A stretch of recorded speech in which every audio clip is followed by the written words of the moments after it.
Hello, my name is Sarah Florman, and I'm the Trafficking Policy Coordinator at the Sexual Violence Justice Institute at the Minnesota Coalition Against Sexual Assault. Welcome to Advanced Safe Harbor Protocol Development. This presentation is designed to help you and your team create systems change after the protocol is written. You will be able to use the information in this presentation regardless of where you're at in your protocol development process. If you haven't written anything yet, you can begin to incorporate some of this content right away. If your protocol is complete, it will provide some important next steps for making your protocol more than just shelf decoration.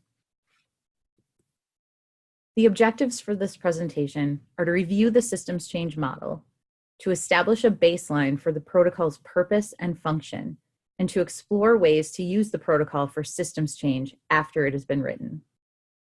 Once you've viewed this presentation, if there are any questions you have or topics you'd like more information about, please feel free to contact SVJI at NCASA. You'll find contact information at the end of this presentation. What exactly is systems change? At SVJI, when we talk about systems change, we're talking about several things. First, we're talking about improving the individual system's response to sexual exploitation and trafficking. What are individual systems? These are the disciplines that make up the response. Each discipline system includes all the agencies that make up that individual system. So for example, if your protocol team includes members from 2 or more law enforcement agencies, together they comprise the individual system of law enforcement. Systems change involves increasing collaboration between systems. Historically, our various systems don't always work very well together for a variety of reasons. Competition for funding, differing goals and priorities, and cultures within disciplines have really siloed responders and inhibited true collaboration. We often talk about it, but rarely do we collaborate with each other in a meaningful way. This matters because these systems are interconnected, and victim survivors are relying on us to help them navigate across the network of systems without getting lost in the process. Systems change requires that you focus on enhancing your strengths. It's really important that you talk with your partners about what they're doing well. Spending time learning about one another's strengths helps to build a solid foundation for when conflict arises. We're more likely to accept feedback and constructive criticism from people who also take time to identify what we're doing well, which means we need to address shortcomings. We need to be able to honestly and directly address the areas we're struggling with. Teams can learn to do this in a holistic and non-shaming way by keeping the focus on victim survivors and their experience. We need to ensure support for victim survivors. First off, it's the right thing to do. Most of us got involved in this work because of a desire to help. In addition, we have to ensure support for victim survivors because if we don't have them, we don't have cases. If we don't have cases, traffickers and exploiters are not held accountable. If offenders are not held accountable, our communities are less safe. Finally, systems change requires continuous improvement. This needs to be an iterative process. Changes in society, technology, laws, and emerging practices ensure that what works right now will not necessarily work in the future. The specific model you use for systems change isn't what matters. What matters is that you have a system of some sort to evaluate and revise in order to strengthen your response. What can we do better? How can we further leverage our strengths? How do we learn from victim survivors? There are 3 phases to systems change. Phase 1 is assess the status quo. In this phase, your team will learn about what sexual exploitation and trafficking look like in your community and determine the current system's response. You'll also begin to assess your team's readiness to begin the work of protocol development. Phase 2 is make change. In this phase, your team will use the knowledge that you gathered in phase 1 to target areas needing improvement. Phase 3 is to measure the change. In this phase, you'll determine whether the changes you made are working, whether there were any unintended consequences, and whether agencies are consistently employing the new protocols in their work. What this model of systems change does is target 4 key areas. So whatever work you're doing will fall into one of these categories. Are you focusing on individual practices? This could include things like how a specific advocate talks to victim survivors or how a particular law enforcement officer engages with the regional navigator. Individual practices encompass every action that every individual who has contact with a victim survivor takes. Do you know what every single person in your department says when they come into contact with a victim survivor? If not, that might be a good place to see what practices are happening, where there's great work being done and where there are potentially harmful practices being used. The next level is agency policies. Agency policies are the written instructions and expectations for how to manage and respond to cases of exploitation or trafficking. Agency policies are the guidelines that shape individual practices. The next area is systems procedures. This one's a little bit more complicated as it's not as clearly delineated. When we say systems procedures, what we mean is how all of those individual agencies within a discipline function together. We already talked about what an individual system is, and this step ensures that no matter what specific agency first comes into contact with the victim survivor, they will get a same or similar level of service. This means, for example, regardless of what healthcare agency a victim survivor reports to, they will get the same or close to the same response. The last one is interagency collaboration. This is the ultimate goal of a protocol, to help all the agencies and disciplines involved in the response work together as one, rather than as disconnected silos. When we think about the system in the context of a victim survivor's perception, we're often talking about the collection of individual systems as a whole. The goal of interagency collaboration is to improve the overall experience of victim survivors wherever they enter that system.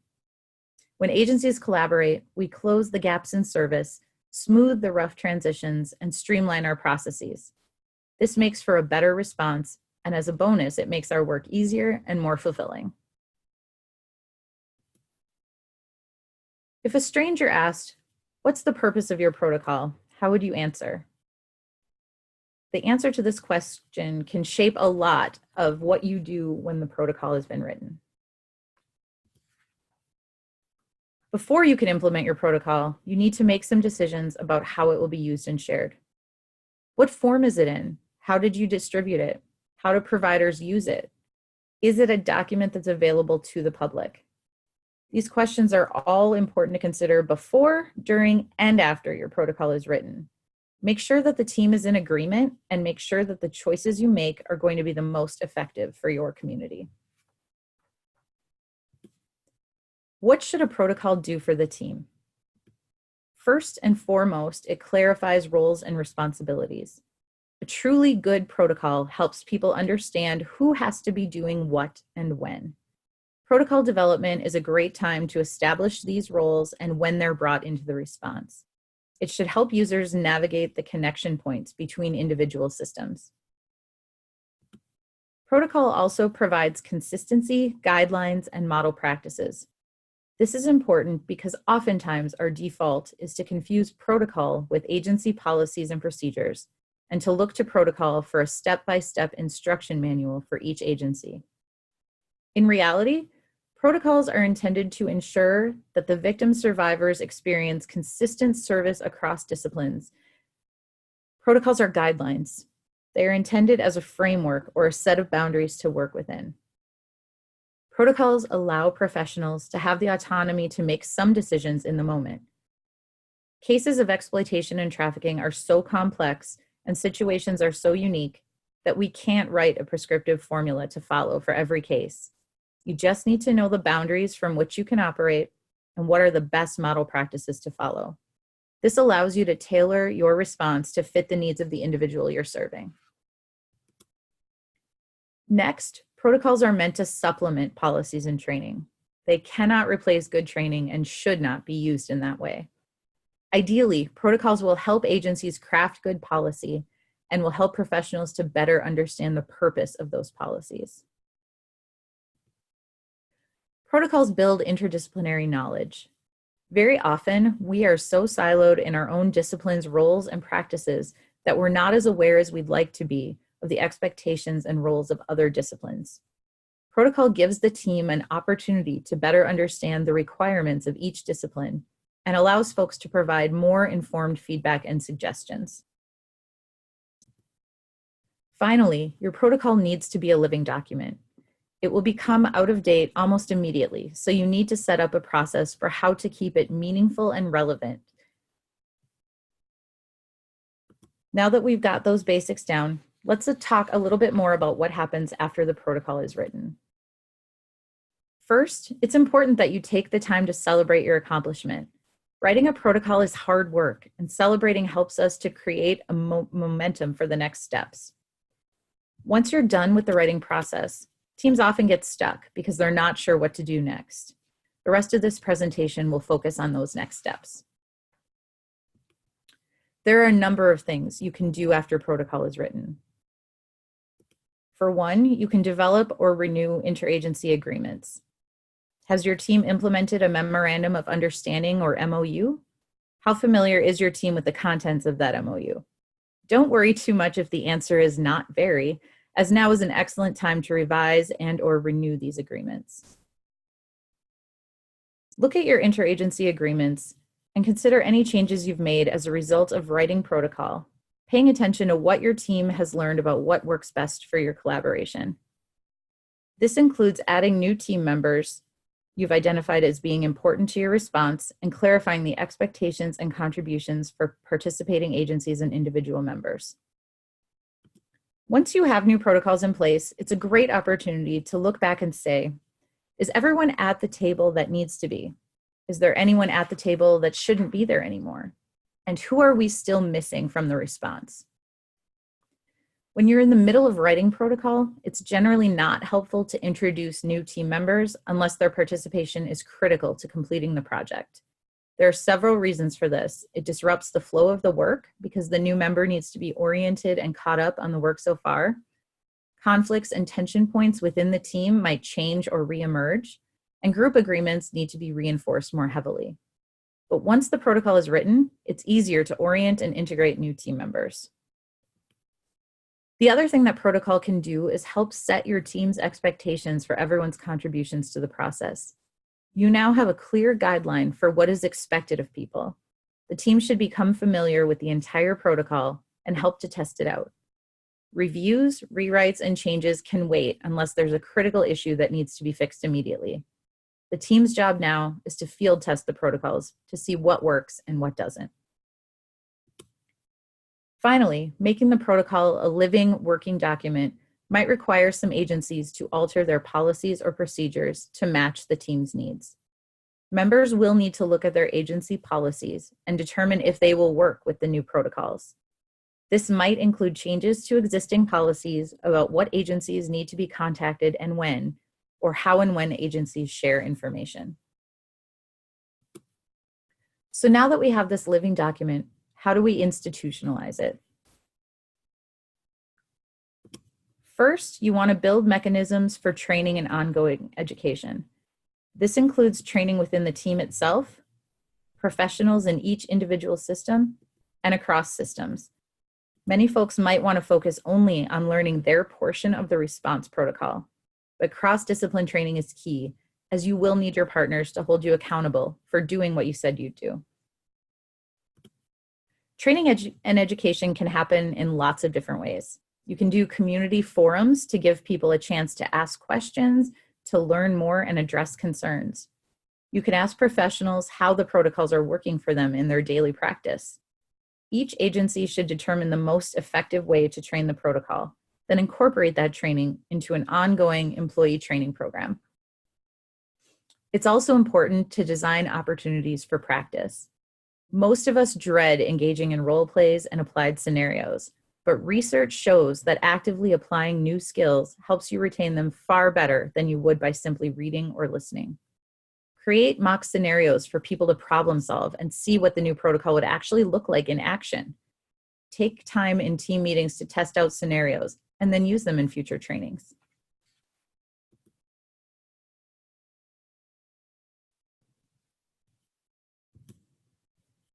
It's important to create a culture of accountability. Accountability in this case does not mean punishment or consequences. This is a learning process, and if your team operates on the principle that you're going to receive consequences for learning together, teams will never try to learn together. Creating a culture of accountability means making an active commitment to take the necessary actions to ensure the improvement of the system's response. So what does that actually mean? It means that you create a space where folks can make mistakes, learn from them, and then advocate for needed changes within their agencies. Using a framework of learning rather than of consequences makes a huge difference in an agency's willingness to fully implement new protocols. There are a number of ways you can do this. You can choose to educate the public. Ask the public to help you step up and do better. If the public doesn't know what's written in the protocol, they don't know what to expect or what to ask for from their experience with the system. Do some education events, hold public forums, issue press releases, or print some flyers. Be creative when you engage with the public. Another thing you can do is conduct periodic check-ins of how the process is going. Use your meetings to talk about what implementation really looks like in your different disciplines. Share how your agencies are handling situations that arise, unexpected barriers, or changes that need to be made. Creating informal and safe places to talk about the problems that you're having, the lessons you've learned as an agency, and how you responded gives the team permission to honestly talk about issues, questions, and things that haven't gone as planned. It helps create a bond and further develop team member relationships. Additionally, most of the professionals on your team are natural problem solvers and like to fix things. So it's a great opportunity to get new perspectives on challenges without worrying about judgment. We're also accountable to the victim survivors we serve. One way to encourage that culture of accountability is to create a Bill of Rights for all victim survivors. This is a list of what to expect from their contact with the system and can be as simple as a handful of agreements the team has made about how they will work with victim survivors.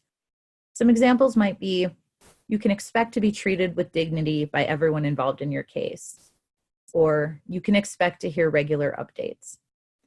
This helps increase accountability for responders and also lets victim survivors know what they should expect from you.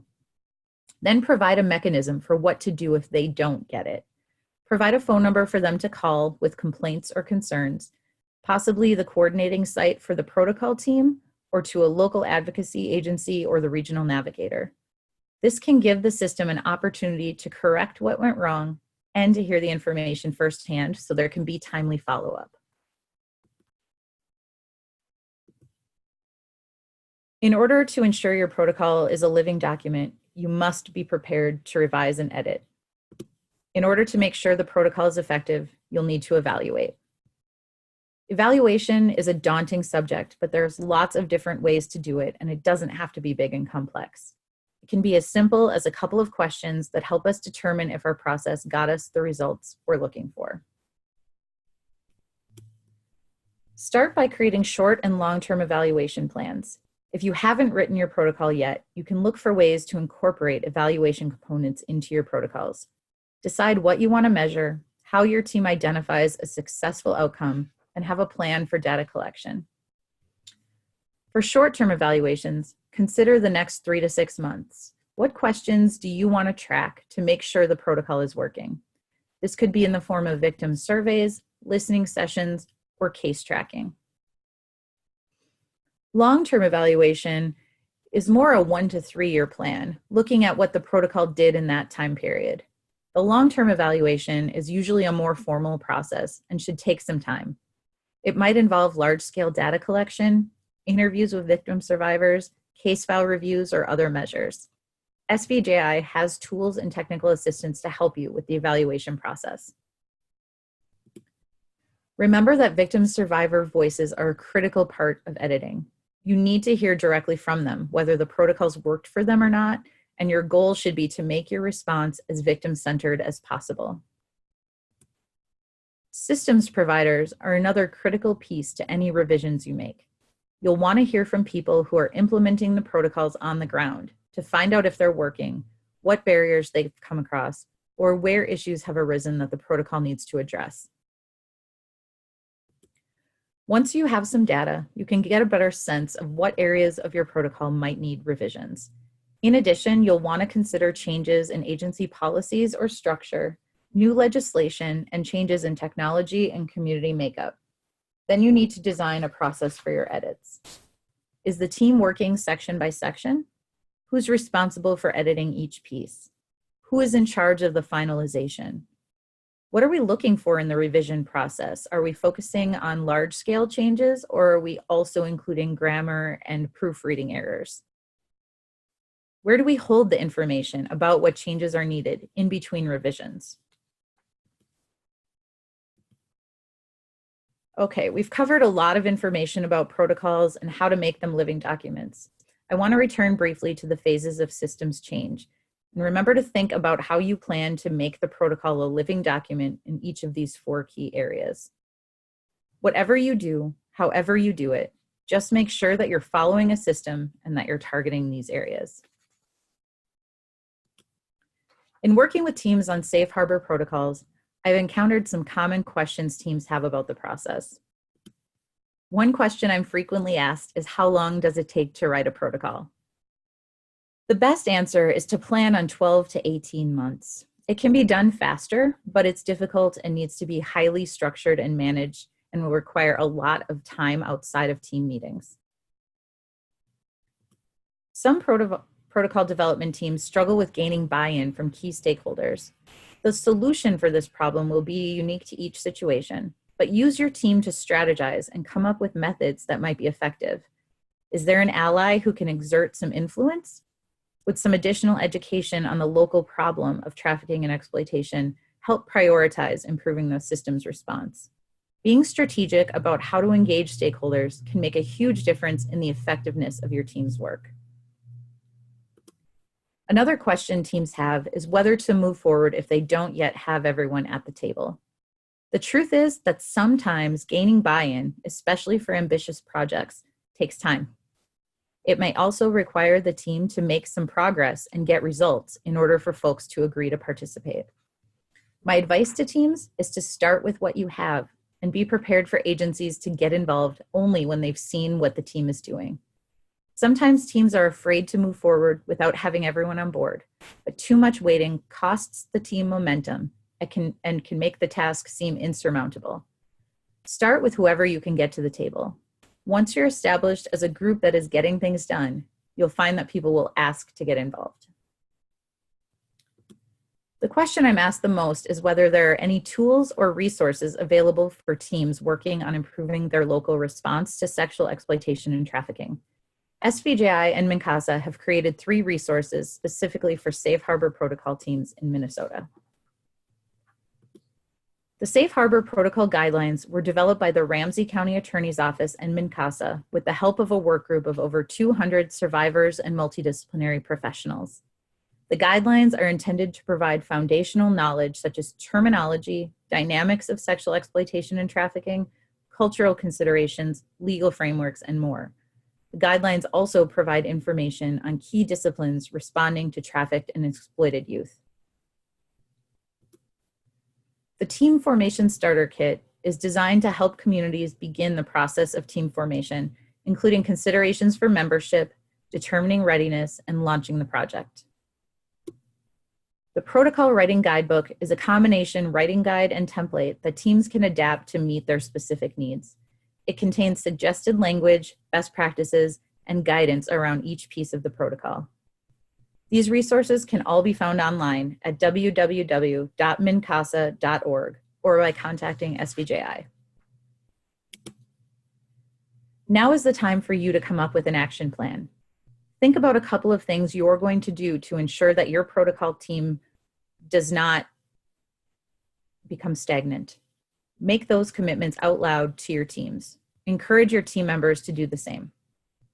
Protocol development is a difficult task that's really worthwhile, but only if everyone takes the work seriously and is willing to do their part in making it a reality. Creating systems change is exciting, exhausting, and complex, and it has the power to change the experiences of victim survivors for the better. Thank you for watching this presentation on advanced Safe Harbor protocol development. If you have questions or would like additional resources, please contact me at the Sexual Violence Justice Institute at MNCASA.